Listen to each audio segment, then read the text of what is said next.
sont désormais des martyrs de la barbarie. C'est une grande fierté pour moi.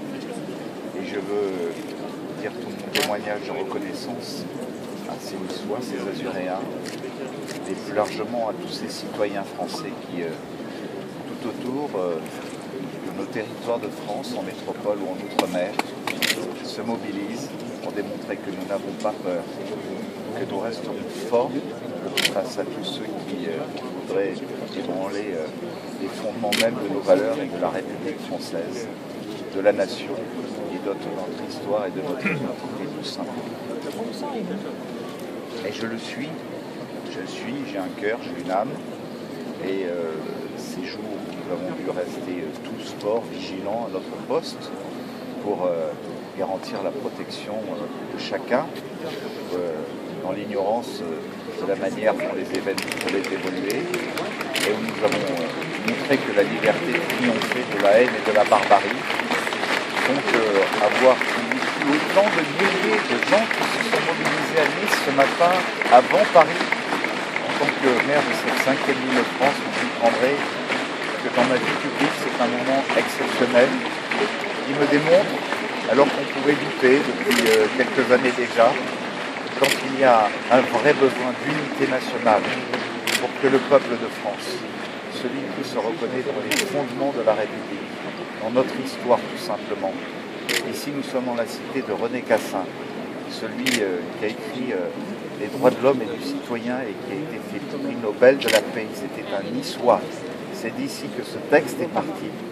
Et c'est aujourd'hui qu'il trouve tout simplement toute son essence et tous ses fondements. Et qu'il est capable de rassembler tout simplement ce qui fait l'image de la France éternelle. Vous parliez justement de ces commémorations habituelles que vous avez l'habitude de faire ici. Là, c'était vraiment spontané. Ça venait du cœur, des Marseillaises improvisées, des cris où on n'a pas peur. C'était vraiment habituel. Le peuple de France est en train de montrer dans son unité, au-delà des partis politiques, qui n'ont pas leur place d'ailleurs. Parce que chaque citoyen, quelles que soient ses convictions dans le débat de notre société, doit démontrer que nous sommes une grande démocratie où chacun est libre de pouvoir spontanément, comme ce matin, participer dans le silence, dans le recueillement et sous d'autres formes de témoignages, comme des applaudissements, comme la référence à Charlie que nous avons rappelé tous en cœur, que nous avons porté, parce que le témoignage de la liberté d'expression, de la liberté et des fondements même de la République française.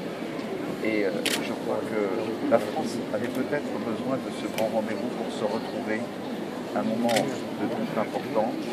En même temps, nous avons au fond de notre cœur ceux qui ont été des martyrs, et puis tout simplement leurs proches, leurs familles, leurs camarades, que ce soit les journalistes, les policiers, les gendarmes, les policiers municipaux, tous ceux qui contribuent à la sécurité intérieure ou extérieure de notre pays, et je pense à nos militaires sur notre territoire qui lutte contre les fanatismes et la barbarie sourde et aveugle. C'est ce grand rendez-vous dont la France avait besoin. Elle est venue des citoyens, pas des hommes politiques, des citoyens. Et au fond, c'est le plus beau symbole que la nation pouvait nous offrir aujourd'hui, comme elle l'offrira dans les jours qui viennent et comme elle l'a offert ces derniers jours. S'il vous plaît. Voilà. Merci. Oui, pour information pour la presse, nous sommes entre 25 et 30 000 ce matin. Nous sommes entre 25 et 30 000. Bravo. Merci, monsieur le maire. Fidaïou, Charlie. Fidaïou, Charlie. Les juifs qui sont morts.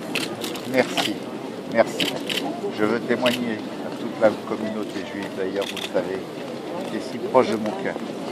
Toute ma compassion. Bravo à vous. À ce que vous avez dit sur Haïti. Merci.